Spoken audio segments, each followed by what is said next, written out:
Good afternoon, this is Susan, and this is Susan's Ramblings. I'm going to tell you a few things right now before we start. During the months of June and July, every Monday and Tuesday, I have art camps, and we have them with the different children. We're averaging about 20 children a piece at a class, so we're doing really, really good. You remember we're in a small area, rural area, so that is great. But anyway, as you can imagine, after I have to keep up with 20 to 25 kids for 4 hours a day, I am exhausted. So we will probably not be recording on Monday and Tuesday during the months of June and July. And in August, we'll get back to this regular recordings, I hope. But in the meantime, today I'm going to give you several of my mixes and also seasoning mixes. It's going to be just the way it comes up on the paper. Okay? First of all is a brownie mix. 3 cups of flour, 2 tablespoons of baking powder, 1 teaspoon of salt, 4 cups of sugar, 2 cups of unsweetened cocoa powder. You mix all of these ingredients together and you store in an airtight container. And to use 2 1/4 cups of brownie mix, 1/4 cup of melted butter, 2 beaten eggs, 1 teaspoon of vanilla. Preheat your oven to 350 degrees. In a large bowl, combine the melted butter, the beaten eggs, and the vanilla, and mix it well. Add your brownie mix. Mix whisk until the batter is smooth. Pour the batter into a greased and floured 8-inch pan, and you bake for 30-35 minutes. That's my basic brownie mix. My cornbread mix. 4 cups of cornmeal, 4 cups of flour, 1/4 cup of baking powder, 2 teaspoons of salt. Mix the ingredients thoroughly and store in an airtight container. To use: 2 cups of cornbread mix, 1/4 cup of melted butter that is cooled, 1 cup of buttermilk that's room temperature, 1 beaten egg. Your beaten egg should be room temperature also. Anytime you bake anything, your ingredients should be room temperature. And 1/4 cup of honey. Preheat your oven to 400 degrees. Put 1 tablespoon of butter in a cast iron frying pan. Place the pan in the oven and melt the butter. In a large bowl, combine the mix, the cooled butter, buttermilk, egg, and honey. Mix only until the dry ingredients are moistened. Do not overmix. The batter will be lumpy. Carefully remove the pan from the oven and place on a heat-resistant surface. Carefully pour the batter into the hot pan. Place the pan back into the oven for 20 minutes and then allow it to rest 5 minutes before you slice it. That's my cornbread mix. I think I skipped something here. Oh, I'm going to put something else back. I knew I missed it.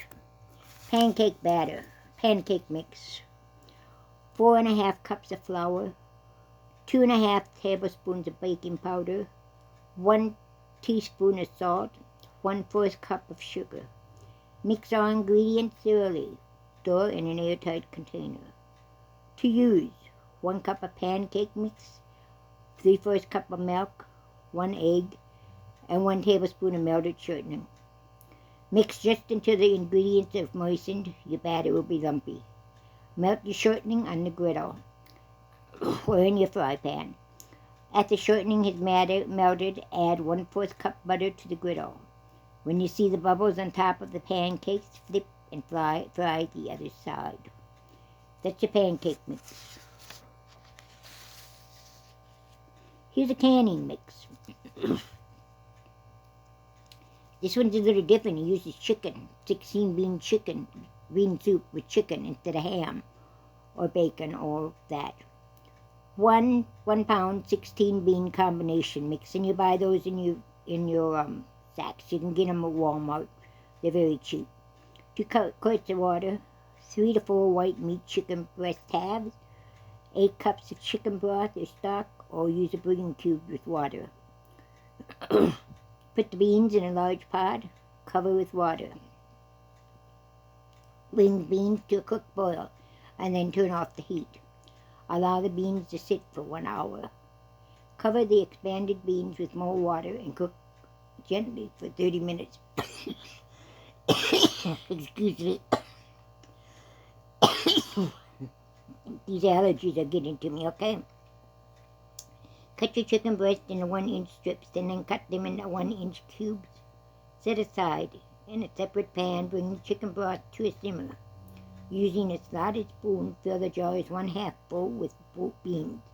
Add 3 or 4 chicken pieces and then add more beans until the jar is 3/4 full. Add your broth, leaving 1-inch headspace. Pressure can your pints for 75 minutes, or pressure can your quarts for 90 minutes.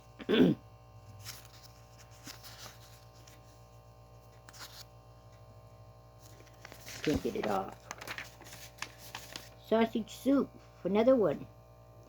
1 package, half a package of it, rich sausage or any other good smoked sausage. 2 medium potatoes, cubed. 2 quarts of homemade chicken stock or 4 cans of stock or broth. 2 cups of water. 1 bay leaf. 1 teaspoon of canning salt. 1/2 teaspoon of black pepper. 2 teaspoons of dried parsley. 2 teaspoons of dried minced onion. Place all the ingredients in a stock pot. Heat over medium heat until hot. Turn off the heat. Remove your bay leaf. Using a slotted spoon, add the soup solids to the jar, at least 1/2 full, but no more than 3/4 full. Fill the remainder of the space with broth from the soup, leaving a 1-inch headspace. Pressure can, pints, 75 minutes, quarts, 90 minutes.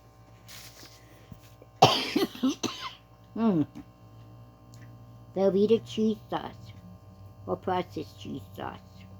1/4 cup butter, 3 teaspoons flour, 2 cups of milk, 1/2 pound of Velveeta cheese.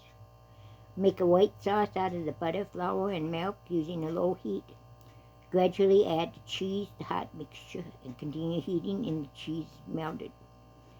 For a thicker sauce, increase your flour to 4 teaspoons, or reduce the milk, and it's good over veggies.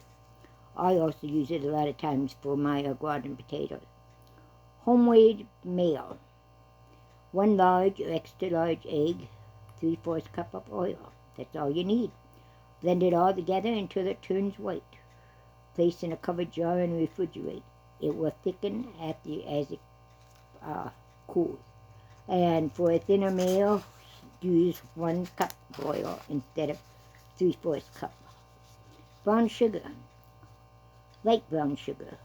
1 cup white sugar. 1 tablespoon molasses. For your dark brown sugar, 1 cup white sugar, 2 tablespoons of molasses. Mix together until you have no lumps and until the molasses are incorporated with sugar.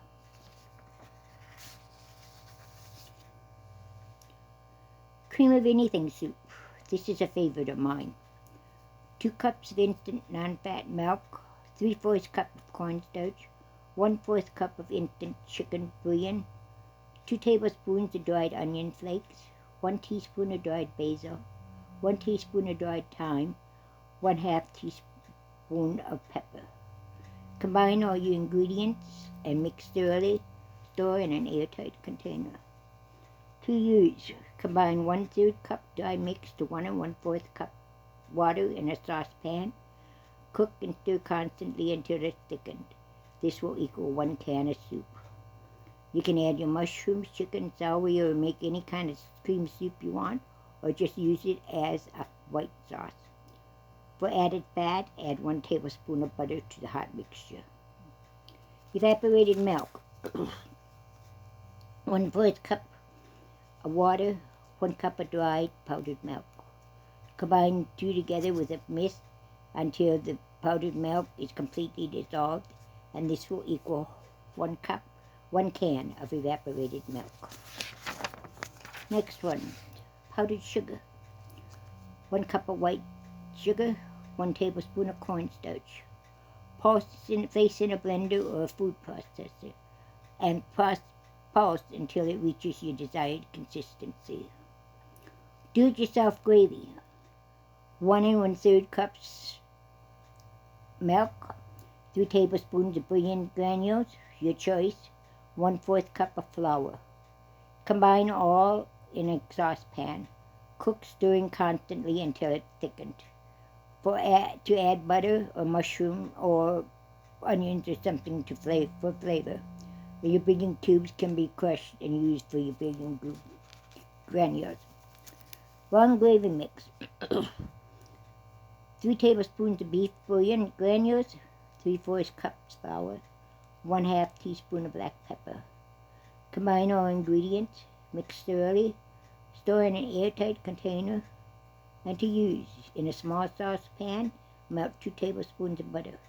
Add 1 cup of water and 2 tablespoons of gravy mix. Stir constantly until thickened. And my last one for the day. French dressing. 1 can of tomato soup, 1/2 cup of sugar, 1/2 cup of vinegar, 1 teaspoon of celery salt, garlic powder to taste, salt and pepper to taste. Place all the ingredients in a blender or food processor, blend for 1 minute, and store in the refrigerator. Colored sugar, white sugar and food coloring. Place the sugar in a small bowl, add several drops of food coloring. Using a bamboo skewer, mix the sugar and the food coloring thoroughly. Pour the sugar on a wax paper and allow it to dry. It may dry lumpy, but just break the clumps apart and store in an airtight container. This goes really, really good on Christmas cookies or cakes or something like that. Lemon pepper, 1/3 cup crushed peppercorns, 1/4 cup kosher salt, 5 large lemons. Zest all lemons and combine with the crushed peppercorns. Line your cookie sheet with parchment paper. Spread lemon pepper mixture onto the baking sheet. Bake in a slow oven on lowest setting until completely dried. That's it for the day. We'll see you tomorrow. We'll see you later with our Bible readings. Genesis probably won't be 3 and 4. I don't know which one we got coming up next. But yeah, we'll see you later. Bye-bye. God bless.